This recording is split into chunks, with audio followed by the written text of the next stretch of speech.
manera de definir un fruto de la naturaleza pecaminosa. El egoísmo es contrario a la bondad y a la benignidad.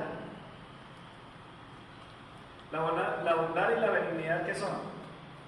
A ver, Gálatas capítulo 5, versículo 22, ¿qué dice? Que el fruto del Espíritu es bondad y benignidad. El reino de las tinieblas opera bajo estatutos de egocentrismo y una visión maquiavélica de la vida.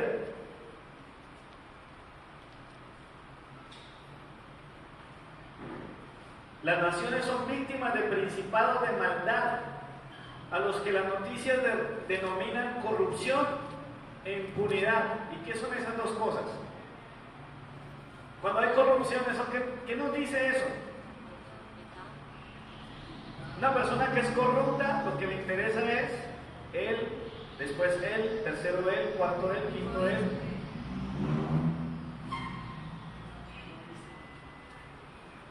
¿Qué es la impunidad? Es un ejercicio de egocentrismo, egoísmo.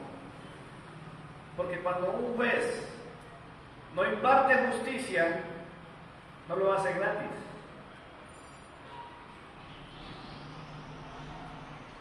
Y si no lo hace, y si se mantiene firme, será presa de una amenaza. Y él prefiere cuidar su pellejo que hacer justicia. Estoy hablando de esto, amados hermanos, porque yo creo que estoy hablando a una comunidad donde entendemos que así como hay el reino de Dios, hay un reino de oscuridad y de tinieblas. ¿Es cierto o no?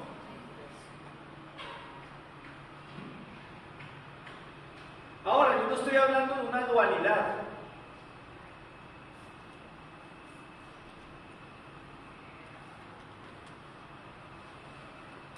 No estoy poniendo el reino de las tinieblas al igual que el reino de Dios, el reino de la luz. Aquí no es como en la guerra de las galaxias, el lado oscuro o el lado bueno, ¿sí? En Oriente dibujan una bolita y tiene como dos gotas torcidas. Una es blanca con una gota negra y la otra es negra con una gota blanca, y eso le llaman el yin yang. Las ponen por igual, pero no estoy hablando de iguales. Estoy hablando de un reino espiritual que está muy por encima.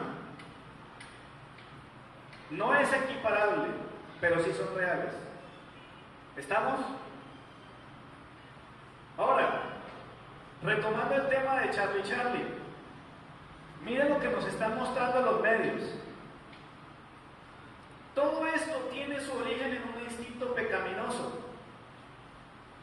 ¿Por qué? Porque el hombre busca cualquier cosa con tal de obtener un beneficio. ¿De qué sirve ese jueguito? ¿Para qué sirve? ¿Cuál es el propósito del jueguito? No sé si vieron las noticias, pero básicamente el punto es sí y no. ¿Usted se imagina todo lo que usted puede conseguir de una persona a punta de sí y no? Y que esa persona esté obligada a contestar sí o contestar no. Entonces recurren a esta práctica y los niños le hacen preguntas a algo con un interés. Nos contaban las noticias y escuchando por ahí rumores de las cosas que han pasado con algunos. Algunos incluso tímidamente sugieren que de pronto hay algo espiritual ahí. Pero yo no me ando con rodeos, hermanos. La Biblia habla clarísimo que nosotros no podemos ignorar las artimañas del enemigo.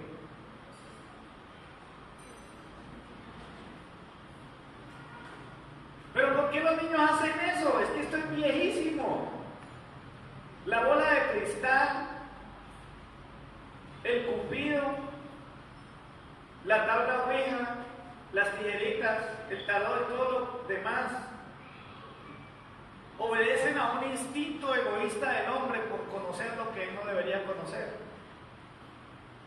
Quiere saberlo todo, ¿no? El hombre lo quiere saber todo. Y siempre hay por ahí alguno Algunos son charlatanes, otros sí están bien enredados, bien amarrados de pies y manos por el diablo, porque tienen el espíritu de adivinación. ¿Se acuerdan que hace unos días leíamos eso? Eso es verdad. La gente dice, yo no he visto brujas, pero de que las hay, las hay.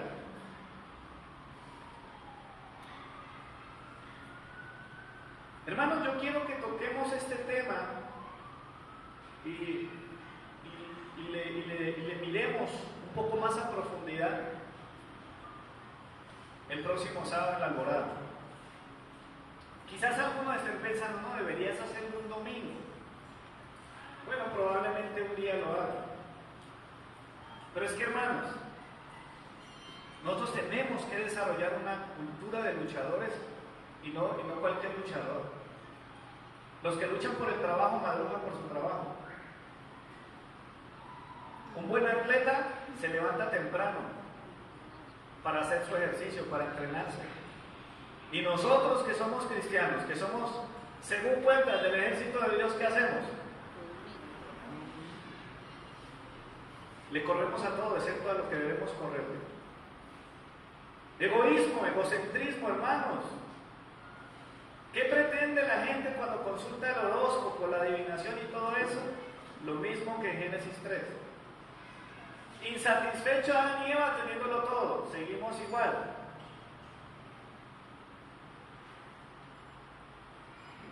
Lamentablemente el egoísmo entre los seres humanos resulta vergonzosamente natural. Nos hemos acostumbrado a eso. Todo el tiempo vivimos, somos víctimas y victimarios del egoísmo. Repito, esto es vergonzosamente natural entre las personas. Pero hoy le quiero lanzar una preguntita para entonces iniciar el tema de hoy. ¿Será que se puede ser egoísta con Dios?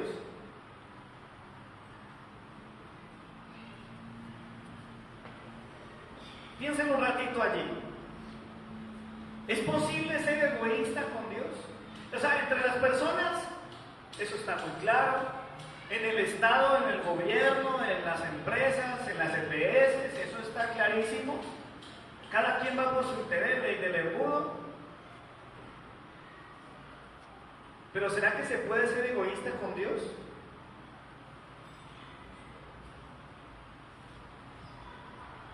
Por favor, ustedes que toman nota, coloquen este título al mensaje. Hoy vamos a trabajar el tema egoísmo con el Salvador.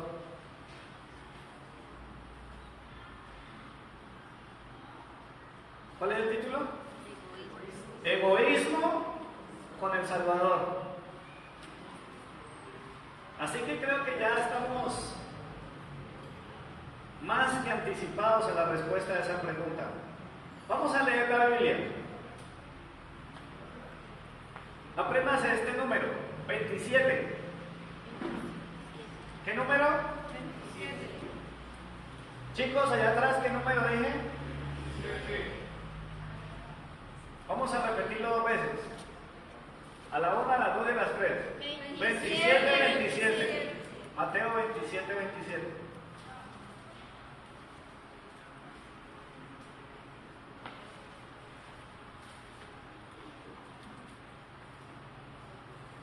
Abróchese los cinturones, que vamos a despegar. ¿Está listo, por favor? Si usted no trajo su Biblia, péguesele a alguien que la tenga.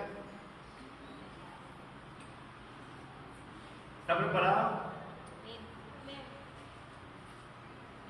Mateo 27, 27 dice: Entonces los soldados del gobernador llevaron a Jesús al pretorio y reunieron alrededor de él a toda la compañía. Lo desnudaron y le echaron encima un manto escarlata.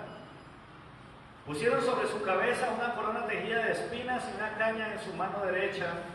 Hincando la rodilla delante de él, se burlaban diciendo: ¡Salve, rey de los judíos! Le escupían y tomando la caña lo golpeaban en la cabeza. Después de haberse burlado de él, le quitaron el manto. Le pusieron sus vestidos y lo llevaron, ¿para qué? Para crucificarle. Al salir, hallaron a un hombre de Cirene que se llamaba Simón. A este obligaron que llevara la cruz. Cuando llegaron a un lugar llamado Gólgota, que significa lugar de la calavera, le dieron a beber vinagre mezclado con miel. Pero después de haberlo probado, no quiso beberlo. Cuando lo vieron crucificado, repartieron entre sí sus vestidos, echando suertes, para que se cumpliera lo dicho por el profeta. Repartieron entre sí mis vestidos, y sobre mi ropa echaron suertes. Versículo 36. Y sentados, lo custodiaban allí. Pusieron sobre su cabeza su causa escrita, entre comillas: este es Jesús, el Rey de los judíos. Entonces crucificaron con él a dos ladrones, uno a la derecha y otro a la izquierda. Los que pasaban lo insultaban meneando la cabeza y diciendo: tú el que derribas el templo y en 3 días lo reedificas, sálvate a ti mismo. Si eres el Hijo de Dios, desciende de la cruz. De esta manera también los principales sacerdotes, junto con los escribas, los fariseos y los ancianos, se burlaban de él y decían: a otros salvó, pero a sí mismo no se puede salvar. Si es el Rey de Israel, que descienda ahora de la cruz y creeremos en él. Confío en Dios, líbrelo ahora si le quiere, porque ha dicho: soy hijo de Dios. Del mismo modo lo insultaban los ladrones que habían sido crucificados con él. 45. Desde la hora sexta hubo tinieblas sobre la tierra hasta la hora novena. Cerca de la hora novena Jesús clamó a gran voz diciendo: Elí, Elí, lama sabactaní, que significa: Dios mío, ¿por qué me has desamparado? Algunos de los que estaban allí decían al oírlo: a Elías llama a este. Al instante, corriendo uno de ellos, tomó una esponja, la empapó de vinagre, la puso en una caña y le dio a beber. Pero otros decían: déjame, veamos si viene Elías a librarlo.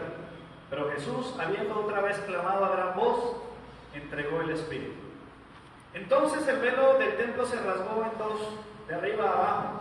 La tierra tembló, las rocas se partieron, los sepulcros se abrieron y muchos cuerpos de santos que habían dormido se levantaron. Y después que Él resucitó, salieron de los sepulcros, entraron en la santa ciudad y aparecieron a muchos. El centurión y los que estaban con él custodiando a Jesús, al ver el terremoto y las cosas que habían sido hechas, llenos de miedo, dijeron: ¿qué dijeron? Verdaderamente este era Hijo de Dios. Estaban allí muchas mujeres mirando de lejos, las cuales habían seguido a Jesús desde Galilea sirviéndolos. Entre ellas estaban María Magdalena, María la madre de Jacobo y de José, y la madre de los hijos de Zebedeo. Cuando cayó la noche, llegó un hombre rico de Arimatea llamado José, que había sido discípulo de Jesús. Este fue a Pilato y pidió el cuerpo de Jesús. Entonces Pilato mandó que se le diera el cuerpo. Y tomando a José el cuerpo, lo envolvió en una sábana limpia y lo puso en un sepulcro nuevo que había labrado en la peña, y después de hacer rodar una gran piedra a la entrada del sepulcro, se fue. Estaban allí María Magdalena y la otra María, sentadas delante del sepulcro. Al día siguiente, que después de la preparación se reunieron los principales sacerdotes y fariseos ante Pilato y le dijeron: Señor, nos acordamos de aquel mentiroso, estando en vida, dijo: después de 3 días resucitaré. Manda pues que asegure el sepulcro hasta el 3er día, no sea que vengan los discípulos de noche, lo hurten y digan a este pueblo que resucitó entre los muertos. Y sería el último engaño peor que el primero. Pilato les dijo: ahí tenéis un guarda y aseguradlo como sabéis. Entonces ellos fueron y aseguraron el sepulcro, sellando la piedra y poniendo la guardia. Pasado el sábado, al amanecer del primer día de la semana, fueron María Magdalena y la otra María a ver el sepulcro. Pero pronto hubo un gran terremoto, porque un ángel del Señor descendió del cielo y acercándose removió la piedra y se sentó sobre ella. Su aspecto era como un relámpago y su vestido blanco como la nieve. De miedo de él, los guardas temblaron y se quedaron como muertos. Pero el ángel dijo a las mujeres: no temáis vosotras, porque yo sé que buscáis a Jesús, el que fue crucificado. No está aquí, pues ha resucitado como dijo. Venid, ved el lugar donde fue puesto el Señor. E id pronto a decir a los discípulos que ha resucitado de los muertos y va delante de vosotros a Galilea. Allí lo veréis, ya os lo he dicho. Entonces ellas, saliendo del sepulcro con temor y gran gozo, fueron corriendo a dar las nuevas a los discípulos. Y mientras iban a dar las nuevas a los discípulos, Jesús les salió al encuentro diciendo: salve. Y ellas, acercándose, abrazaron sus pies y lo adoraron. Entonces Jesús les dijo: no temáis, id, dad las buenas nuevas a mis hermanos para que vayan a Galilea y allí me verán. Mientras ellas iban, unos de la guardia fueron a la ciudad y dieron aviso a los príncipes, a los principales sacerdotes de todas las cosas que habían acontecido. Estos se reunieron con los ancianos y después de ponerse de acuerdo, dieron mucho dinero a los soldados diciéndoles: decid vosotros, sus discípulos llegaron de noche y lo untaron mientras nosotros estábamos dormidos. Y si esto lo oye el gobernador, nosotros lo persuadiremos y os pondremos a salvo. Ellos tomaron el dinero e hicieron como se les había instruido. Este dicho se ha divulgado entre los judíos ¿hasta cuándo?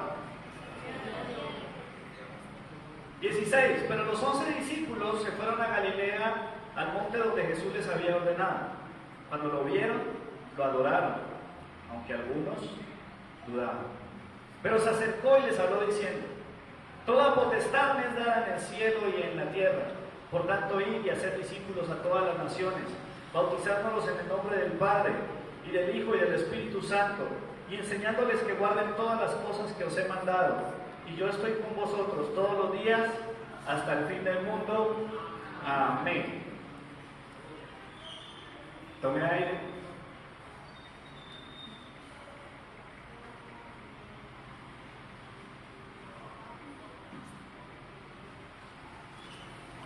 ¿Se puede ser egoísta con Dios?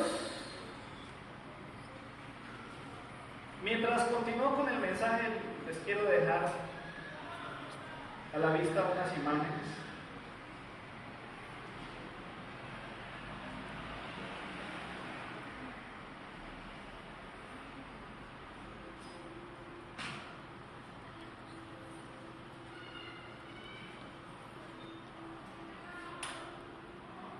Los versículos 27 al 31 muestran en detalle varios hechos de la tortura vivida por el Salvador. ¿Tiene todavía abierta su Biblia? 27.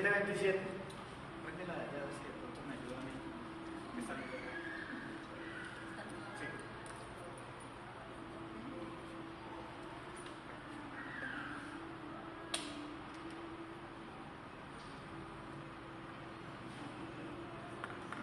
Quiero que por favor, ¿usted tiene lapicero?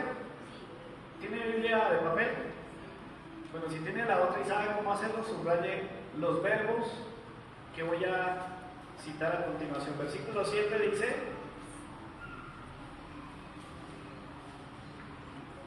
¿cuál es el verbo que aparece allí? De lo que hicieron con Jesús. La Biblia dice: llevaron. A Jesús lo llevaron. Versículo 28. Lo desnudaron. Y más adelante dicen que le echaron un manto. Versículo 29. ¿Qué le pusieron? Una corona de espinas. Subraya el verbo poner. Más adelante en el 29 dice escarnecer. Dice que lo escarnecieron. En otras versiones puede decir se burlaban. ¿Usted sabe que eso es lo que significa escarnecer? Versículo 30. ¿Qué hicieron con el Señor? Lo escupieron. ¿Usted ha visto películas? ¿Usted ha visto que alguna vez algún protagonista escupe la cara de alguien? Cuando hace eso, ¿qué está indicando? Es desprecio absoluto. Eso hicieron con Jesús. Estamos leyendo el 30. Siguiente, en el mismo 30, ¿qué hicieron con el Señor? Lo golpearon. Un acto de violencia directa y muy grave. Algunos dirían hoy por hoy dolosa, porque lo golpearon en la cabeza. Versículo 31. Después de haberse burlado, bueno, esto ya está viejo, ¿le pusieron qué cosa? Le pusieron sus vestidos. ¿Sabe por qué pusieron, después de que le dieron duro, le pusieron los vestidos a Jesús?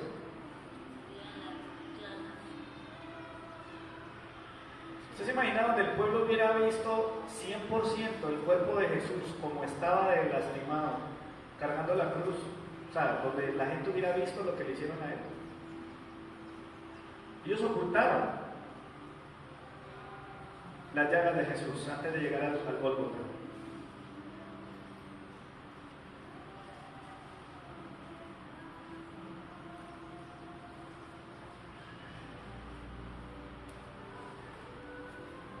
Dice que lo llevaron, lo escupieron, lo desnudaron, lo pusieron, lo escarnecieron, lo golpearon. ¿Por qué pudieron hacer eso? ¿Saben que a veces se nos olvida que todo eso lo permitió el Señor? Jesús lo permitió. Sí, no, pobrecito Jesús, todo lo que le hicieron. Pero ¿saben por qué pasó? ¿Saben por qué ocurrió? Sencillamente porque Él lo permitió. Cada minuto transcurrido en el proceso de la tortura de Jesús fue un acto inmóvil y silencioso de su amor para con nosotros.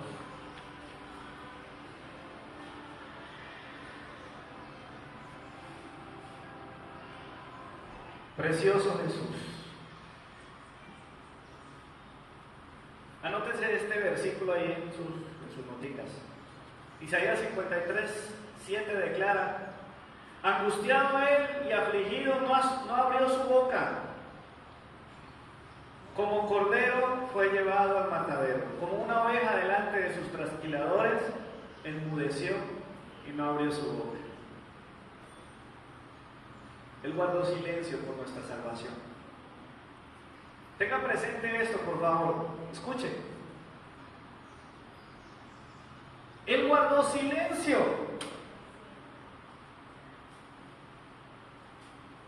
Ese silencio que está diciendo a gritos. El silencio de Jesús, la inmovilidad de Jesús, la quietud del Señor. Gritan cuánto te ama el Señor.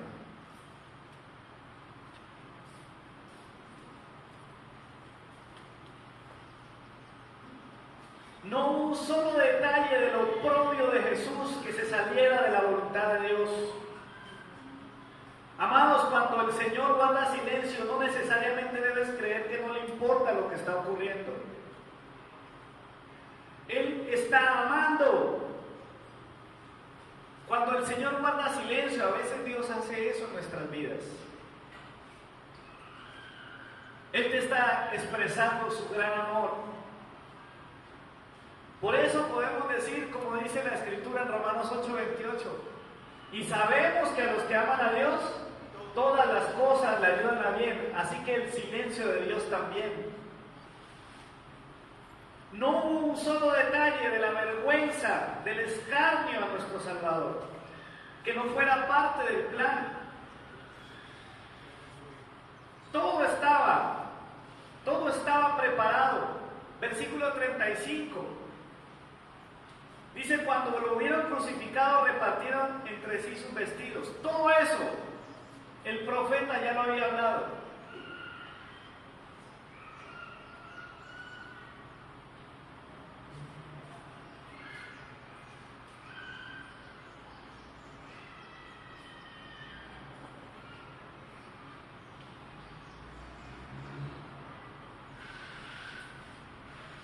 Jesús abrazaba esa cruz, pesada, por amor a ti y por amor a ti.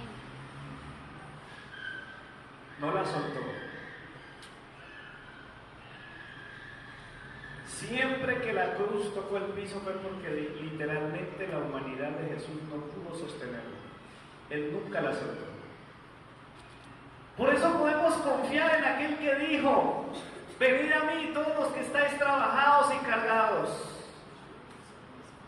que yo los haré descansar.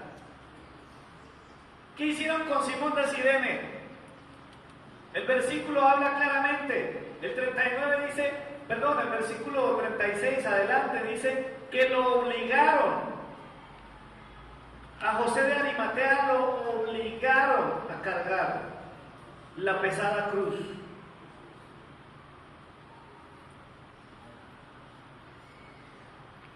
¿Sabe que al Señor no lo obliga a nadie?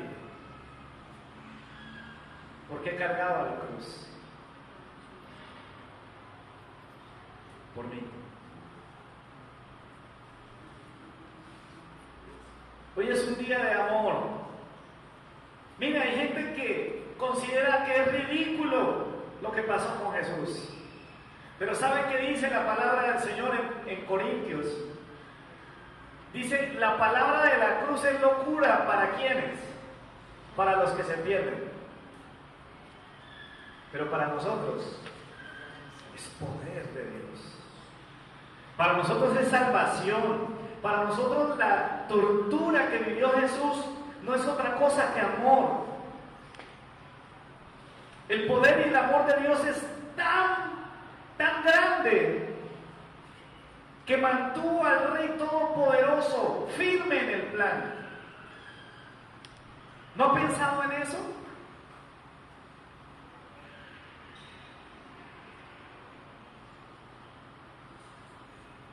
El amor que Dios tiene por ti y por mí era tan grande que el Padre decidió dar a su Hijo.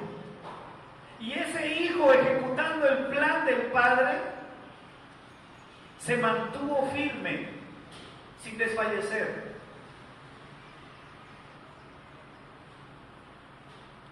Según el relato que leímos, la gente que pasaba y meneaba la cabeza, a otros salvó, vean a este.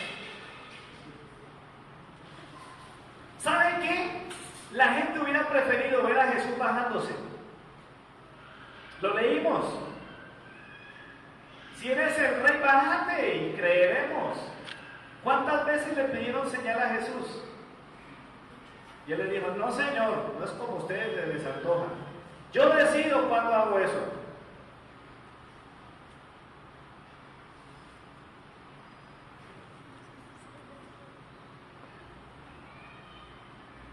Utilicemos un poquitico nuestra razón. Si ellos estaban diciéndole eso a Jesús, eso significa que ellos hubieran estado dispuestos a ver al Hijo de Dios bajarse de la cruz para vengarse de ellos. Es que ellos no lo veían como el Salvador, ellos lo veían como un hombre cualquiera. Yo creo que habrían preferido ver a Jesús bajándose y haciéndoles así, matándolos a todos. Pero el poder de Dios es más grande. El poderoso no es el que lastima a otro. El poderoso no es el que ofende a otro. El poderoso no es el que grita al otro. El poderoso es aquel que aunque lo pudiera hacer, no lo hace. Y Jesús es lo máximo. ¿Y saben por quién lo hizo? Por ti. Lo hizo por ti.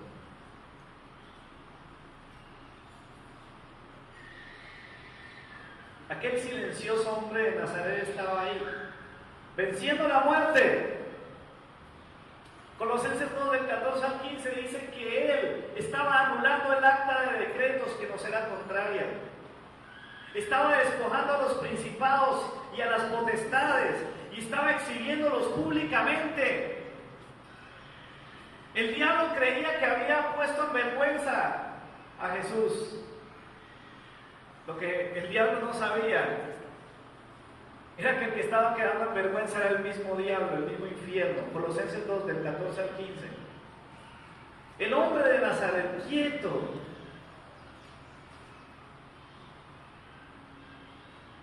Amados, así es el amor de nuestro Dios. Así es el amor de Jesús por nosotros. Él lo dejó todo. Se despojó a sí mismo, dice Filipenses. Dejó su trono, dejó todo lo que tenía. Amados hermanos, nuestra fe en Cristo tiene que ser nuestro mayor tesoro. Si esto no es lo más importante, hermano, yo no sé qué tenga que hacer Dios. Yo no veo otra opción. Si lo que Cristo hizo en la cruz no es suficiente para que lo ames y para que le sirvas, yo no sé qué tendrá que hacer el Señor. El universo se estremeció ante este acto de amor. La Biblia dice que entre las 12 del mediodía y las 3 de la tarde hubo tinieblas. Usted no necesita ser un gran conocedor de los fenómenos cósmicos. ¿Usted cree que la mera, pues en las películas, pues, el intento que hacen es poner nubarrones, ¿no? Nubes negras? ¿Será suficiente las nubes para poner en tinieblas toda la tierra? Yo creo que ahí se quedó corta la película de la Pasión de Cristo. Porque ciñéndome a lo que está diciendo aquí, dice que hubo tinieblas, literalmente. Algo pasó. ¿Una coincidencia? ¿Un eclipse?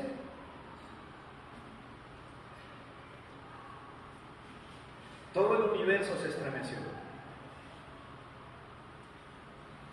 Anote los versículos. Yo le voy a explicar dónde está esto y le voy a dejar el versículo ahí. El 45 dice eso. El 51 dice que hubo una separación en el velo del lugar santísimo. Ese velo que hacía una división entre el lugar santo y el lugar santísimo, la intimidad más profunda con Dios. Ese lugar fue alterado, el velo se rasgó, algo lo separó. Dice la Biblia como un terremoto. Yo creo que la escena que yo más disfruto de la película de la Pasión de Cristo es cuando se les empieza a quebrar el templo y estos fariseos se voltean a mirar como diciendo: ¡le embarramos!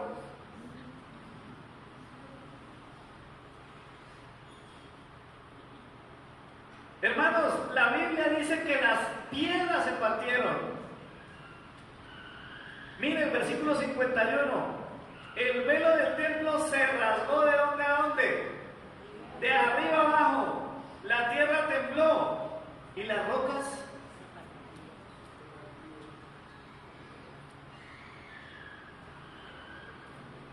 a mí me encanta usar la imaginación cuando leo la Biblia. ¿Cómo habrá sido ver que las piedras se partieron? ¿Qué las partió? ¿Por qué se partieron? El 52 dice que sepulcros se abrieron. Hermanos, todo lo que pasó, pasó porque Dios estaba ahí. La señal que habían pedido todo el tiempo no pasó cuando a ellos se les antojó, sino hasta cuando Dios dijo. Pero cuando sucedió, para ellos ya era muy tarde. Solo hasta el 54, cuando ven que se rasgó el velo, que hubo el terremoto, que hubo tinieblas, que las rocas se partieron, entonces dijeron: ¡ay, verdaderamente este! El 57 ratifica lo que la Escritura decía. En Isaías también está, que la tumba del Señor iba a ser dispuesta entre los impíos. Cada detalle fue planeado. La resurrección anunciada resultó ser el motivo de preocupación para muchos. Usted vio lo que pasó, ¿no? Listo, ya lo matamos. Llega alguien ahí a decirle: venga, porfa, yo le quiero dar la sepultura. Listo, mijo, lléveselo. Pero por allá empezaron a cavillar: ¿qué tal que? Vea, él dijo que iba a resucitar al tercer día. Hay gente que niega la resurrección, una de las teorías.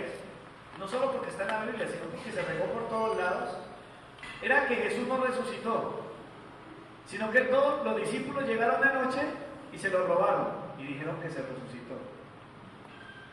¿Qué dice el apóstol Pablo en 1 Corintios 15? Si Jesús no resucitó, vana es nuestra fe. Cerremos esto y vámonos. Todo lo hizo el Señor. Cristo resucitó, la tumba está vacía.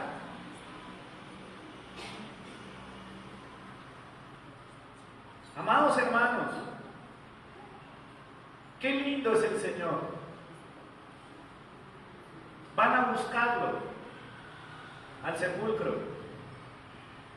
Y otra vez un espectáculo glorioso, un terremoto, un ser celestial, lleno de luz. Los soldados se llenan de miedo. Y el ángel le dice a las mujeres: tranquilas, muchachas. Yo sé que ustedes vinieron a buscar a Jesús, pero les cuento que lo que él dijo es cierto. Él ya no está acá. Vengan y miren.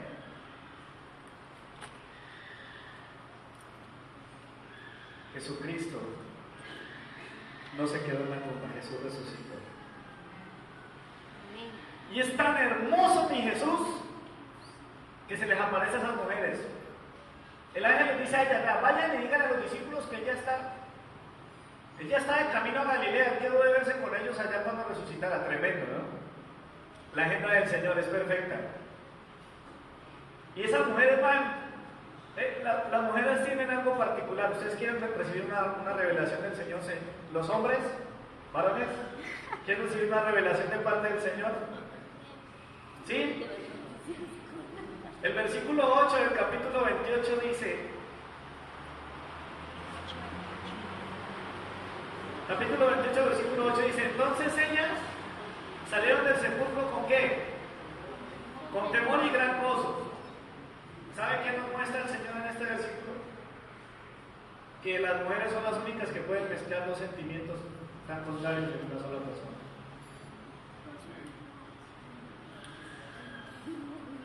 Bueno, por allá alguien dijo amén. Temor y gozo al mismo tiempo. Corriendo con temor y gozo. Por eso son tan especiales ellos. Yo creo que el Señor sabía y dijo: no, yo ¿para qué le mando un ángel a un hombre? O se queda lleno de temor quieto, o y no va, no se mueve. No, y los hombres no pueden correr y mascar chicle a la vez. No pueden correr y mascar ¿Qué creyeron? ¿Que nos íbamos a burlar de las mujeres o qué?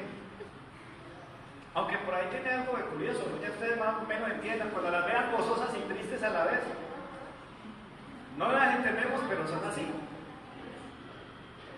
Y el Señor les sale al encuentro y le dice: chicas, aquí estoy.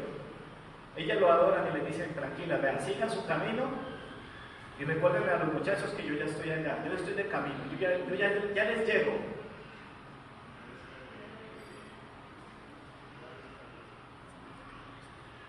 ¿Qué nos muestra todo esto, amados? La Biblia dice: el que no escatimó a su único hijo. ¿De qué habla eso? Eso es todo lo opuesto al egoísmo. El que se despojó a sí mismo, entregó todo lo que él era, toda su vida, todo su ser lo entregó por ti y por mí. ¿Se puede ser egoísta con Dios? Vamos a ver. Porque llegó el momento más importante de esta historia. Capítulo 28, versículo 18. Después de que Jesús vive todo esto, cuando se encuentra con ellos, Él les dice: toda potestad me es dada en el cielo y en la tierra. Por tanto, id y haced discípulos a toda la nación, bautizándolos en el nombre del Padre y del Hijo y del Espíritu Santo, enseñándoles que guarden todas las cosas que os he mandado, y aquí estoy con vosotros todos los días hasta el fin del mundo. Amén. Jesús les dice: miren, ya está lista la salvación. Pero toda potestad me da en el cielo y en la tierra, así que yo ya no soy solamente Salvador, yo soy Señor. Por tanto, la última voluntad de Jesús se resume en ese versículo. Busque en Hechos 1 y va a ver que dice lo mismo. En el 1:8 de Hechos, Jesús les dice: y recibiréis poder cuando haya venido sobre vosotros el Espíritu Santo, y me seréis testigos. ¿En dónde? En Jerusalén, en Judea, en Samaria y hasta lo último de la tierra. La última voluntad del Señor está centrada en esta verdad. Él hizo todo por nosotros, pero Él está esperando que hagamos nosotros algo por Él. ¿Se puede ser egoísta con Dios? Usted puede elaborar un concepto mental y decir no, pero la realidad es que sí. Él lo dio todo por ti, lo dio todo por mí. ¿Qué hemos hecho nosotros por Él? Las últimas palabras de Jesús ante los discípulos dejan clara su prioridad. La iglesia es el cuerpo de Cristo. La iglesia, ¿y la cabeza quién es? ¿Qué tiene en la mente Jesús? Todavía estoy seguro de eso. ¿Qué está pensando Jesús en este momento? Mateo 28, 19 y 20.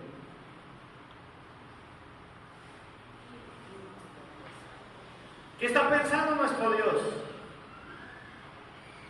Jesús podría obligarnos a hacer las cosas porque tiene todo el poder y la autoridad, pero aunque es un mandamiento, no nos obliga. A José de Arimatea lo obligaron a cargar la cruz, a Simón de Cirene. Y nosotros tenemos la oportunidad de darle algo de nuestro amor al Señor. Quiero que mire esto, por favor. Iglesia del Señor. Vamos a hacer un pequeño test. Esto lo trabajamos con el equipo el viernes.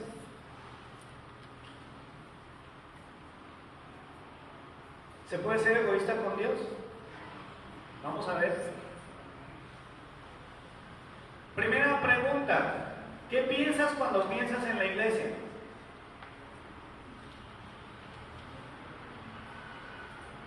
Pregúntese usted eso. Cuando usted piensa en la iglesia,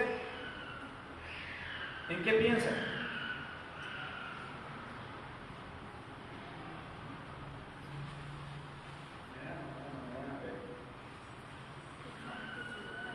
Siguiente. Cuando hablas de la iglesia con gente de la congregación, ¿de qué habla? Cuando hablas de la iglesia con gente de la congregación, ¿qué hablan? Usted se sienta a hablar con alguno de los hermanos de la iglesia, ¿de qué hablan?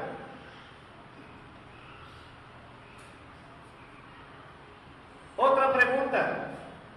¿Cuál es tu programa favorito en la congregación? Y le metes todo tu empeño.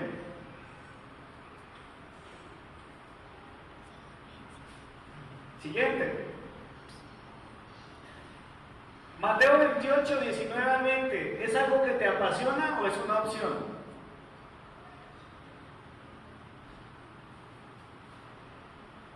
Hermanos, si Mateo 28, 19 y 20 no es lo que tienes en tu mente, estás desconectado de la cabeza.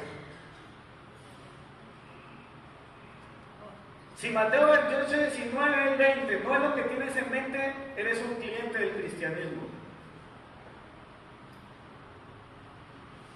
Ya recibí mi salvación, así se hago listo. Si Mateo 28, 19 y 20 no es lo que tienes en tu mente, Jesús es tu Salvador, pero no es el Señor de tu vida. ¿Se puede ser egoísta con Dios? Sí se puede. ignorando su última voluntad, tomando a Jesús solo como el Salvador o como el que resuelve problemas. Estas palabras Jesús se las habla a los discípulos. Y la semana pasada pensábamos en eso. Le voy a dar un ratito más para que anote allí los que están tomando notas. Hermanos, estos días he escuchado muy buenas opiniones sobre los mensajes de la serie Dar razón de nuestra esperanza. Uy, me han parecido tan chéveres los mensajes, pastor, qué bonitos.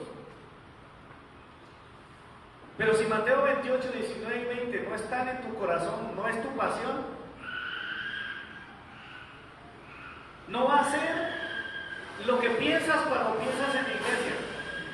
No va a ser lo que hablas con los hermanos, cuando tú hablas con los hermanos de la iglesia. Deberíamos estar hablando de nuestros discípulos, del proceso de evangelismo. ¿De a qué persona le hablaste esta semana? ¿Quién decidió creer en el Señor por causa tuya? ¿Qué es lo mejor que podía pasar en nuestra congregación? Que todo el tiempo los hermanos estén preguntando: pastor, ¿cuándo vamos a hacer algo para... abrimos unos grupos? Se convocaron a los hermanos, vamos a descentralizar la iglesia. Estamos aquí, miren, nótenlo. Estamos en el centro y tenemos casas en diferentes lugares de la ciudad, aprovechemos eso. ¿Cuál es el programa favorito? ¿A qué le metes todo tu empeño?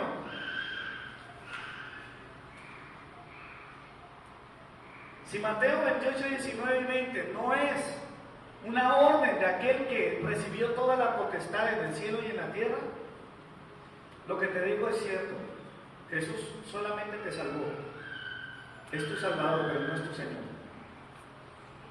¿Se acuerdan de la pregunta del carcelero? Señores, ¿qué debo hacer para ser salvo? Cree en el Señor Jesucristo y serás salvo tú y tu casa. ¿Se puede ser egoísta con Dios?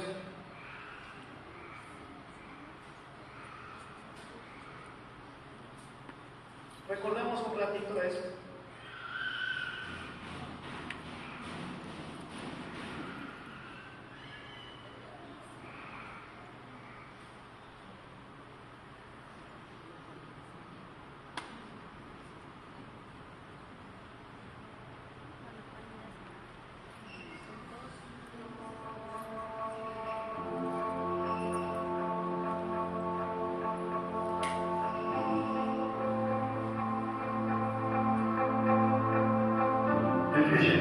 Así.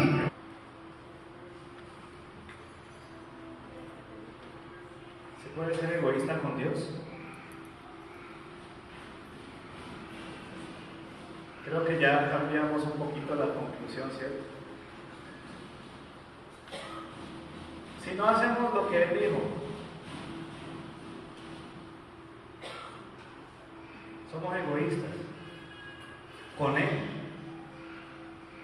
Y somos egoístas con los perdidos.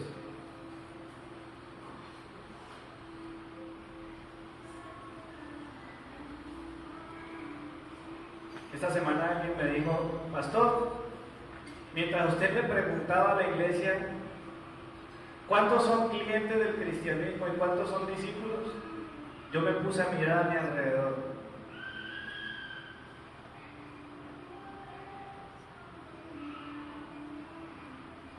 Mire a su alrededor y pregúntese lo mismo. ¿Es fácil, cierto, hacer eso? Yo le propongo un desafío mayor.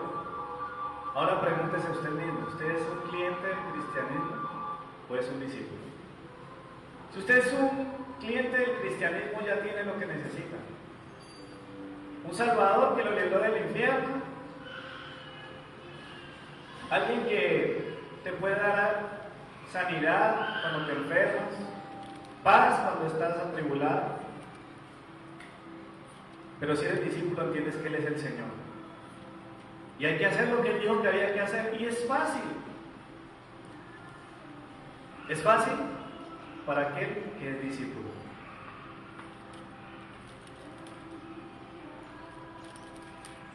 Yo quiero pedirle que, ¿quiénes están encargados de ayudarme a ministrar la cena?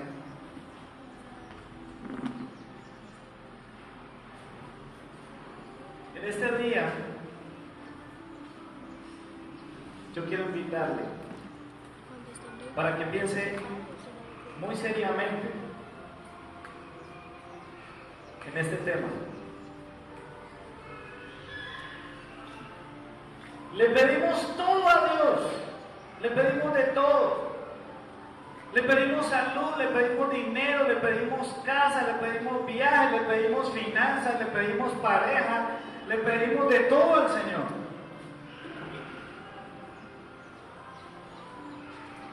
Y Dios es tan bueno que nos llena de bendiciones. Pero cuando Él te pide, yo lo presento como una petición. Porque como les dije, Dios podría obligarnos.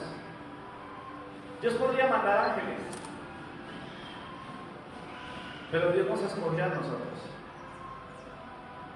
Y esta vez quiero ministrar la cena bajo esta perspectiva. Piensa allí donde está.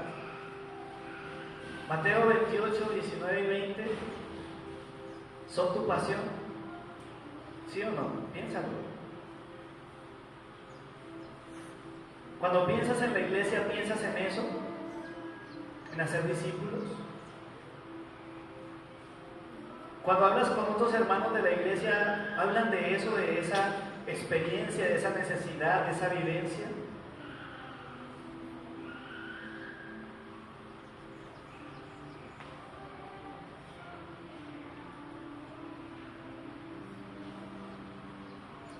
Los programas que más te apasionan en la iglesia, las actividades que más te gustan, a las que más te metes fuerzas, ¿están relacionadas directamente con eso? ¿Tienen todo que ver con hacer discípulos?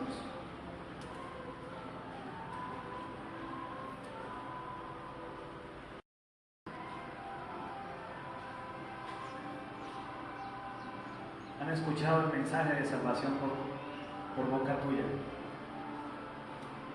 ¿Cuántas personas se han dado cuenta que hay un Cristo?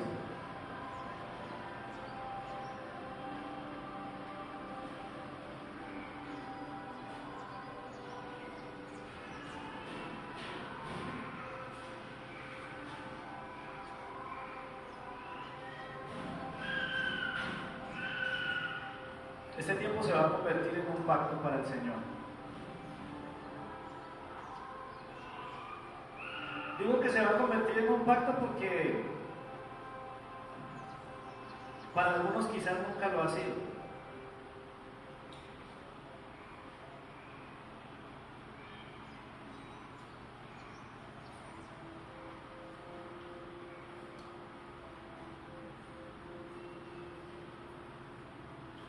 El Señor Jesús, la noche que fue entregado, tomó pan y habiendo dado gracias, lo partió y dijo: tomad, comed, esto es mi cuerpo, que por vosotros es partido. Haced esto en memoria de mí. Asimismo tomó también la copa y después de haber cenado dijo: esta es la copa del nuevo pacto en mi sangre. Haced esto todas las veces que la bebáis en memoria de mí. Así pues, todas las veces que comáis este pan y bebáis esta copa, la muerte del Señor anunciáis hasta que Él venga. ¿Por quién va a venir el Señor? Va a venir por su iglesia, va a venir por los suyos.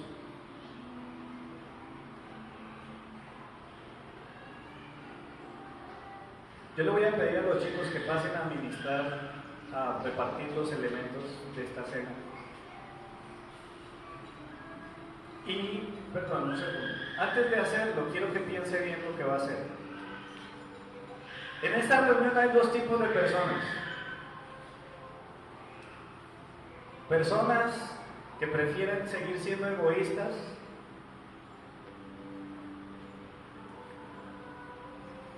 egoístas con el Salvador, o personas que hoy quieren hacer un pacto con el Señor. Un pacto en la carne y en la sangre del Cordero.